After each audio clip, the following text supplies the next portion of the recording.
Hey, cuz. Welcome to the Hey Cuz podcast. Today's guest is a powerhouse in the world of finance. With an MBA in finance and over 24 years as a real estate professional, she's dedicated to helping families secure their financial futures. She has made it her mission to educate others on breaking free from financial stress. Get ready for some financial wisdom. Welcome, Sherry P. Bivens.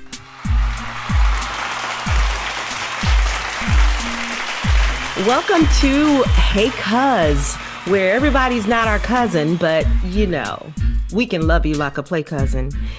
Today we have Miss Sherry Bivens, who is a financial professional. She is out of Jonesboro, Georgia, which is right outside of Atlanta area.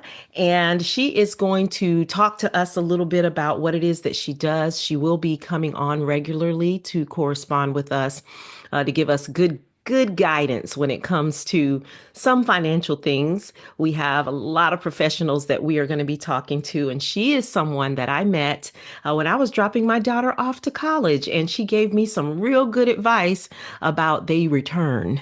And I was so glad to hear that, because in that moment I'm thinking, what are we doing? So I do appreciate that, but in the course of us meeting at a soul food restaurant that is like my favorite, the Busy Bee, we just sparked a conversation. There were three of us chatting, and she started talking about her experiences and what she's done. And we've had more conversations since then. But I love Miss Sherry Bivens, her outlook and her inspiration to others as it relates to her finances, teaching about finances. She is vetted. She is able to break things down into layman's terms, which is what we need today, because we don't know everything that we think we know.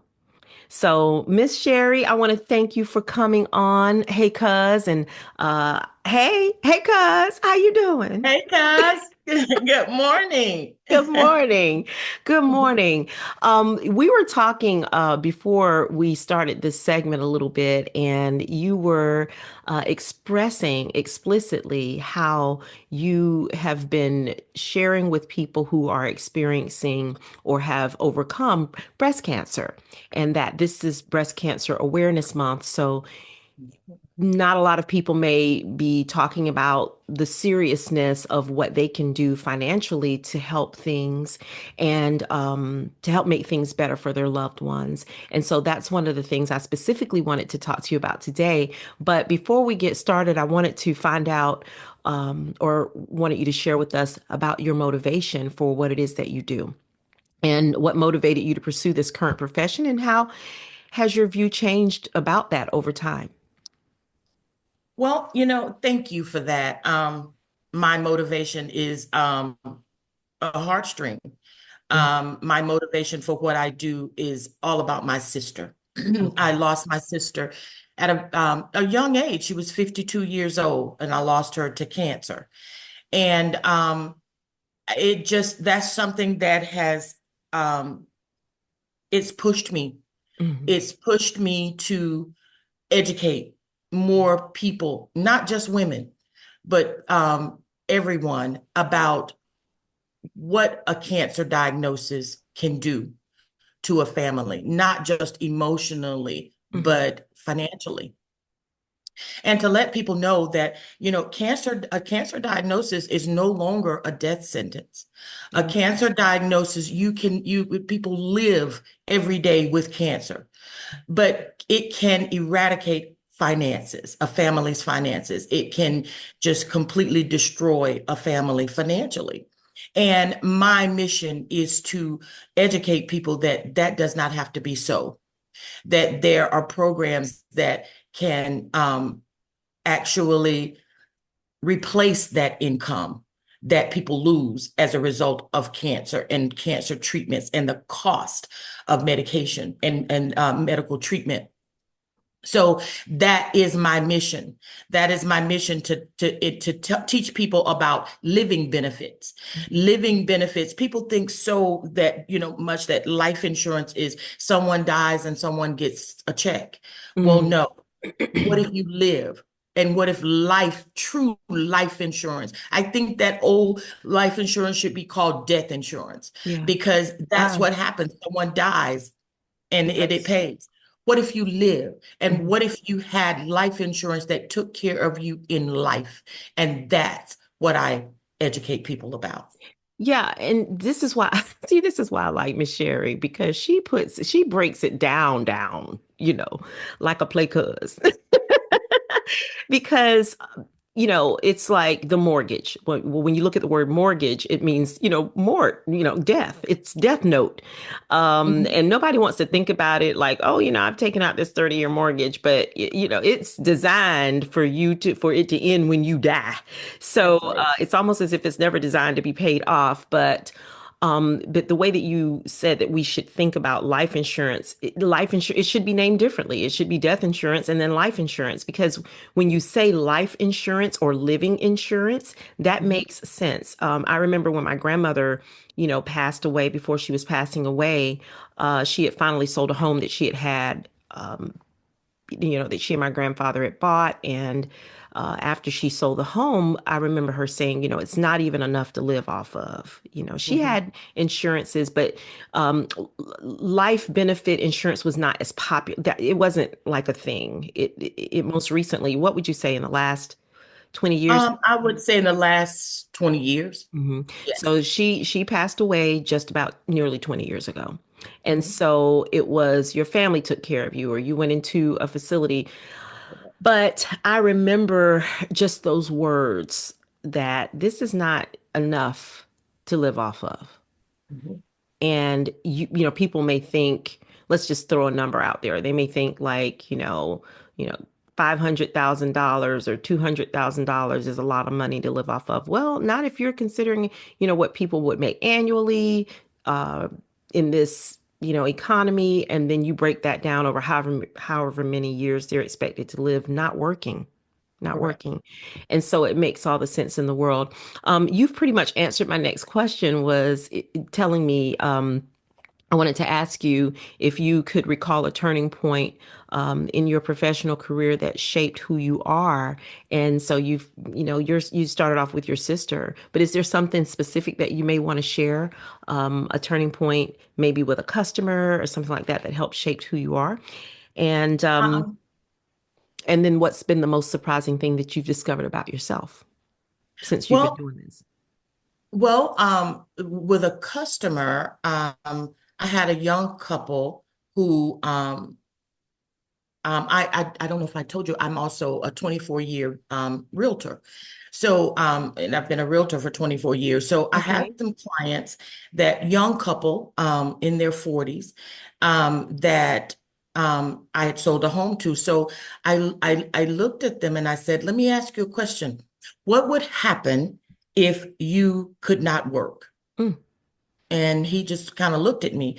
He was the breadwinner. His wife, I always say, had the hardest job because she was stay-at-home mom, two little girls. And I said, what if you couldn't go to work because your income is tied to your employment? And if that employment is not there, neither is the income. So he kind of looked at me with like a deer in headlights. He's like, I don't know. I never thought about that. Like, you And don't I have said, any key man insurance you know, or you key know, woman now.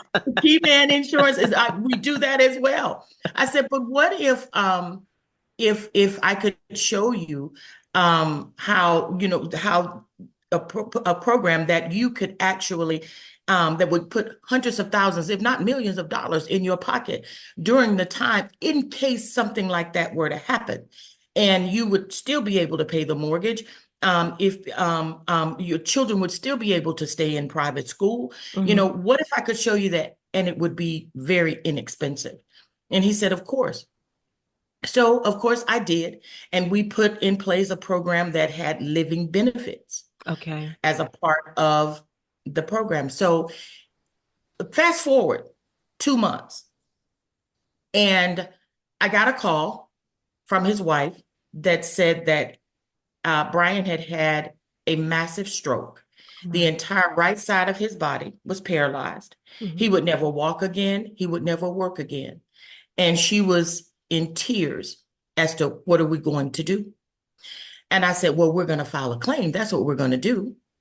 So we reached out to the provider and filed the claim. And their first check was $360,000. Can you imagine the relief that they Yes. Yes. Absolutely. it was just I had such a sense of that was actually my first experience with having to do that claim. Hmm. Hmm. And the outcome was fulfilling. Was rewarding, It absolutely, was because you were rewarding. helping a young family. Mhm. You know, people think seniors only, they're not thinking young people when you talk Right. about life insurance. You got my vote on changing the Mhm. words around. I That's don't know right. how the insurance companies would feel about that. Well, I have one other question that I would like to ask you because we want to keep these segments pretty impactful and not Mhm. too long. But this question I wanted to ask you the first day I met you, and you had already answered it concerning being a mother. But in your professional career, can you share a lesson that you've learned that you believe is universally important? I'll tell you. And It some may not people just are, necessarily be your career either. well, let me just tell you, and some people will agree with me and some won't, but owning your own business, Oh, concur. Absolutely. owning your own business. People don't realize how I work harder Mm, for in my yourself. own business Mm, for mm, myself right. than I did for Accenture and than I did for Bank of America Mhm. and Utilicorp. I work harder, but it is so rewarding and it's so fulfilling. And I'll stay up all night working if I have to, Mhm. because I get up in the morning knowing that, what I accomplished and what I'm going to do today and owning your own Okay. small business is not a thing of the past. No, it's not. And I've been surprised to find out statistically just how many small businesses are started by African American women in this country, that it is somewhere up in the 80% of small businesses. Don't quote me exactly. It's around the 80s Mhm. of most small businesses started are by brown Right. women. Women, And yes. so I just think because we just don't have enough to do. Hmm. That's I'm right. just kidding. We, But we, that is really good advice. I am a business owner, and so mhm, I can absolutely understand exactly what you mean by that. And it's once you step out and you overcome that fear, the sky is the limit. the And sky is the limit. people automatically assume that that's a get wealth plan. I remember having a gentleman come in our business, and he was from the continent of Africa. He was a professor at the university where we live locally. And you figure that he had already made a certain income bracket because he's a professor and he travels the world.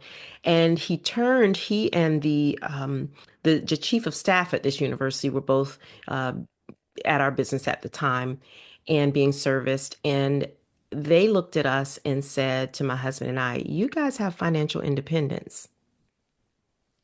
Hmm. Changed my whole perspective. Hmm. I may not have been making the price point that they were making as an income, That's right. but when he said you have financial independence, Hmm. blew my mind. Hmm. Never thought about it Yes. in that way. And from Yes. that moment, I was empowered to continue to help encourage other people to do their branding, to, run their business. It doesn't mean that, you may not necessarily, want to be a billionaire, but you just want to be able to live and thrive. That's And right. so thank you for that piece of advice. And Sherry, how do we connect with you and what it is that you're doing? And especially, what is your encouragement to us in Breast Cancer Awareness Month? What would you like to see happen? More education. More Talk education. talk to anyone who will listen. Hmm. It is so important to me and to everyone to let people know that cancer is no longer a death sentence. Mhm. We live with it. And we can live with it without it eradicating our finances. That is my mission. That's the top of my mission this month Yes, is ma'am. to is a breast cancer awareness and what is out there Mhm. um, to make that diagnosis. And I say breast cancer, but it's just cancer, period. Yes, yes. Any critical or chronic illness. When is Yes. it too late? I hate to sound like a pessimist, but when is it too late to It's consider? It's never too late. it's never too late. It's Okay. in no age is too late because guess what? No matter the age, we have programs that can address that person it's specifically because of their age. You know, Okay. if they're older, we have things that will address them at that age. The younger you are, of course, the better. And I want to talk to as many young people as I possibly can, those 20 somethings and 30 something year olds. I want to talk to them. I want to let them know that now is the time. Now is the time. The age you are right now is the time. Because you know what, Olivia? I saw an article with CNN that said that statistically, the number of 30-something year olds being diagnosed with breast cancer has increased. Oh, wow. Mm. Yes, We it could has get increased. into all of that, and I don't doubt that. I don't doubt that at Yes, all. yes. Well, I am so glad that you got a chance to share with us today, and I want the viewers to link up with Sherry Bivens and tell us. We're gonna put your link. We have your links down in the descriptions below. Please visit her website, hashtag her name, figure out when she's gonna be back on Hey Cuz, and ask whatever questions need to be asked. And you also said that you would be willing to share your number where I people can am. reach out to you. So give us Most that number where they definitely. can call you. You can reach me at 678-485-0469. And let me tell you, I always answer my phone. If She I does. She cannot does. answer I do, I answer my phone. And if I cannot Oh, answer Lord. at that moment, I will text you and say, hey, on a call, get right back to you. I do that. I believe my clients have told me that that's one of the things that they love about me is that I Accountability. always answer. That's right. Yes, That's and I can vouch for that because you've picked up every time that I've called or sent a yes. text and returned the call, and I just love it. And even though I didn't speak to you a couple of days before we decided to do this, you said I just text you like this morning. It's like, are you ready? And she's like, I'm ready. So I love that. You're always doing business. So Yes. thank you so much for coming on. And cuz Thank I you for hope you have a inviting good me, cuz, and cuz I hope you have a good day. and I hope you have a better one. Thanks. Bye bye. Bye-bye. This is Sherry Bivens. I am a financial professional, and I am from Jonesboro, Georgia. You're listening to Hey Cuz podcast with Olivia J. Thanks for watching. Don't forget, if you liked this episode, you can follow, like, and subscribe, and share this information with someone who would appreciate it. Until next time, bye, cuz.